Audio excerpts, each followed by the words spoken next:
Ugh, this is why I can't stand kids with uneducated parents. They're so rude and difficult to deal with. Who are you talking about? Oh, you don't get it unless I spell it out for you? Guess you're not too bright either. I am talking about your mom. She's just pretty and all she does is laugh. That's not true. Poor you, raised by someone so foolish. You can't choose your parents. My name is Emily. I was lovingly raised by my reserved dad, Joseph, and my mom, Anna, who is always kind with a beautiful smile. Dad was often away for work, but I remember having lots of fun with him on his days off. Mom was always there for me, a calming and warm presence in my life. Every day spent with Mom was a comforting experience, a sanctuary for me. I love both my parents very much, and they love me too. Even someone as mild-mannered as me might get genuinely angry if someone disparaged my parents. I had a dream about marriage. Marrying the person I love, combining two warm homes into one. How happy would that be? I'd always fantasize about it. Some might say it's nothing but a pipe dream. But I had that much confidence in my family. Richard, my current husband, respected my feelings. We met while working a part-time job. He was attending a prestigious university while I was just a high school student going to an ordinary school. We were casual friends at first, but gradually grew closer. I ended up going straight into the workforce after high school while he was still a college student at the time. We were attracted to each other because we had different perspectives stemming from our different environments. About a year into dating, he proposed to me. Our families get along really well, so I'm sure we'll also make a great family. I was really hopeful hearing him say those things. We got married, believing in those words. I had imagined a happy married life, but life isn't always that easy, is it? Little did I know that this decision would throw my life into chaos. Emily, when are you planning on moving in with us? Make up your mind, please. What? Move in together? Before marriage, we lived together in my apartment and continued to do so after. Since we had no kids, I figured we would keep living there. But it seemed that wasn't good enough for my mother-in-law, Rebecca. You're married to my son now. That means living together. Isn't that obvious? Is it? Richard never mentioned anything. You can't figure this out without your husband telling you? Use your brain a bit. I'm sorry. I'll discuss it with Richard and let you know. And just like that, my newlywed life turned into living with my in-laws. I didn't mind living together, but there was some things that bothered me. What is this cleaning? Unbelievable. How can you be so lazy? Did I do something wrong? I tried to be as thorough as possible. I had swept and wiped the floors, even used tape to pick up small dust particles. I removed water stains and dried the wet areas. I even did regular mold removal. What? Can't you see? The ashtray is full of ash. That's from David, who just smoked. I can't handle every instant. Home should be a relaxing place, and you leave a dirty ashtray? It's because you don't respect me that things are like this. I can't believe you're so inconsiderate. It was my father-in-law, David, who was smoking, filling up the ashtray that I had just cleaned. I can't keep up with that. Rebecca just doesn't get it. And what is this food? It's inedible. What kind of upbringing leads to this kind of taste? I think it's pretty average seasoning. What exactly didn't you like? Don't you know without me saying? It's too salty. You're jeopardizing our health. I didn't think it was that salty. I'll be more careful next time. Please do. We can't stay healthy if we keep living like this. I always thought my cooking was just average. I don't have an extensive repertoire of fancy gourmet dishes. What I lack in style, I make up for by consistently creating dishes that taste just fine. However, no matter how careful I was with my seasoning, it never seemed to please Rebecca. You've got to be kidding me. This is too salty. It's like you're doing it on purpose. I didn't mean to. I thought I made it quite mild. No matter what I cooked, Rebecca always had complaints. But when her friend came over and tried my fried chicken, she had something different to say. Oh, wow, this fried chicken is delicious. Did you make this? Yes, I took my time to prepare it, knowing you were coming over. You're too kind. Despite constantly criticizing me, Rebecca had no problem taking credit when her friend complimented the food. Make that terrible fried chicken again. I'll just have to bear it. If you don't like it, I can just buy something from the store. Didn't I tell you to make it? At least this way you can recognize your own shortcomings. Rebecca would make me cook fried chicken, then pack it up and give it to her friends as if she made it herself. She would lie about being the cook, then turn around and criticize me. I never understood what Rebecca wanted. She probably didn't like me, but she wanted the neighborhood to think well of her. I had to live in this environment. Every day was stressful, and it was wearing me down mentally. Neither my husband nor David ever stepped in to stop this cycle.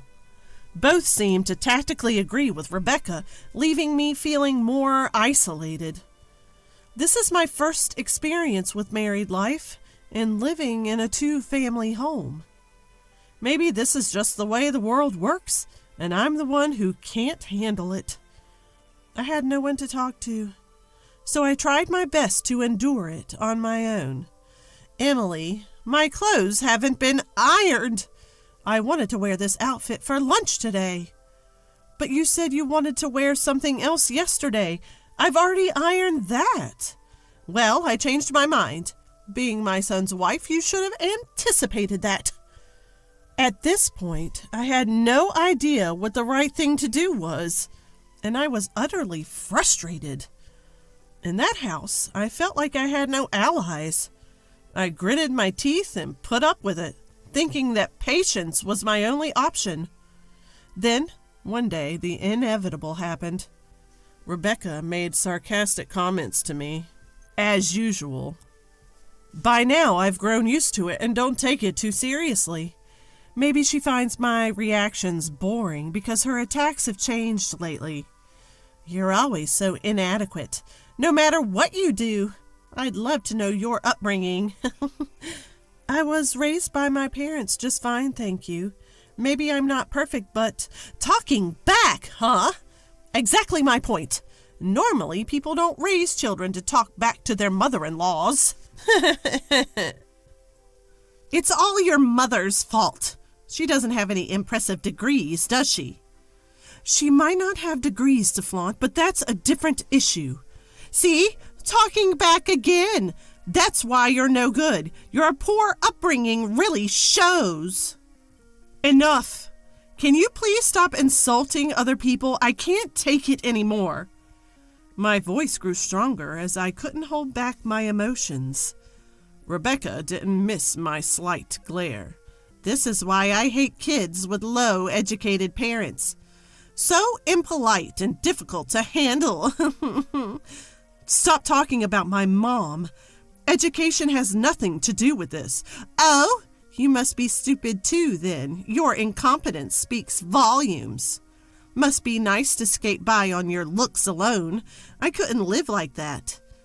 I haven't, but that's beside the point. You're pathetic, raised by such clueless parents. Well, you can't choose your family. She continued to insult my mom, and I had reached my breaking point. If you continue like this, I have my own thoughts too. I never intended to live with you in the first place. What? We took you in, didn't we? We're housing someone as incompetent as you. You should be grateful because we felt sorry for you since you couldn't receive a proper education. Rebecca sneered as she taunted me. Enough is enough. You have no right to say these things. At least my mom never raised me to insult other people. David finally broke his silence after hearing our exchange. What's with that tone? Don't you have any respect for us? I'm just giving you guidance. That's what a daughter-in-law should be grateful for. Let me be clear. I have no respect for you. All you do is complain, right? You're unbelievable. You don't belong in this family. Seems like you need some tougher lessons. David seemed quite frustrated with my defiance. My husband watched this whole exchange without intervening or saying a word. This situation is just not right. I thought we'd be a good family. I decided I couldn't stand my husband or his parents any longer and chose to divorce and cut ties. This family is messed up. I can't take it anymore. I'm cutting you all out of my life. What? You're divorcing him? You've got guts. Leave right now. I took David at his word, quickly packed my bags, and left my in-laws' house. I tried to calm myself down, but I couldn't anymore. When I rushed back to my parents' house with my bags, they greeted me with shock. After sharing what happened, they silently hugged me and patted my back. You did well. You didn't do anything wrong, and thank you for standing up for yourself. My mom comforted me in a gentle voice. Dad, quiet as ever, seemed to be contemplating something. After a while, he started to speak. I have a plan. Emily, take some time off. Leave the rest to me. I was surprised because Dad never says things like this, but his serious expression made me believe him. Since I didn't think things would work out with my in-laws, I drafted divorce papers and sent them as I had declared. I don't know what my husband thought, but there was no rebuttal from him. All done. Goodbye. That was the only message I received. I shed no tears over the abrupt ending. Then the situation took a sudden turn. As soon as our divorce was finalized, Dad sprang into action. Hey, what's going on? I have nothing to do with this. Out of nowhere, I got a call from Richard. What's this about? Stop calling me all of a sudden. We're done, remember? A project I was spearheading just got abruptly canceled. They said they couldn't do business with someone as untrustworthy as me because I hurt Emily. Upon hearing more, I find out that the new project Richard was responsible for got canceled. The reason? Apparently his dishonesty toward me, and the hurt he caused me was to blame. I couldn't see how these dots were connected. As I'm on the phone with Richard, Dad steps in and takes over the call. Is this Richard? I'm the one who canceled the deal. I don't think you're someone I can do reputable business with. What? Why are you involved, Joseph? This has nothing to do with you. You don't have the right to call me Joseph anymore. You didn't know that I was the client, did you? What? Joseph, you own that company? Turns out the company Richard was dealing with was actually Dad's company. Dad knew Richard was involved and tried to distance himself as much as possible. But after this incident, he reviewed the work and found it to be pretty sloppy. You're just dumping your work on your subordinates, just like you ignored Emily. That's not true. I heard from my staff that progress isn't being made. It's not realistic to continue business just for the sake of it. Plus, your family even insulted Anna. Treating my precious family with such cruelty is reckless. That's a misunderstanding. Even after the divorce, your mom kept sending snide remarks to Emily. That's concrete proof. This has nothing to do with me. It's what my mom did. How can you mix this up with business? You're not even competent at your job. Plus, you submitted the divorce papers without any hesitation, didn't you? You never protected Emily from the snide remarks your mom made, did you? Dad calmly corners Richard with these points. I might have considered working together if your only issue was incompetence. But I've lost all trust in you and your family. I don't care what your company thinks of me. I won't do business with you. This is unfair. Personal matters are affecting a fair business deal. If you have complaints, go through the company. From now on, I will only communicate with a company representative. With that, Dad hung up the phone. Continuing from where we left off, things took a turn for Richard and his family. Richard's project got officially scrapped. Though he tried to protest the decision, the company reprimanded him for his laziness. Not only did this put a stop to his career progression, but news of his irresponsible behavior spread. The end result? He was transferred to a remote location. Even though he was in sales, he found himself doing nothing but manual labor at a small rural office. Basically, a demotion. Rebecca and her family showed up at our house, tears in their eyes, offering apologies. But Dad was having none of that. You've disrespected our family enough. I'm the head of this household, and my job is to protect my family. As far as I'm concerned, what happens to you, who are no longer family to us, is none of our business. Rebecca got pretty emotional, crying and shouting so loudly that the neighbors could hear. Richard got demoted because of you. What are you going to do about it? If you cared about Richard, perhaps you should have instilled him better values.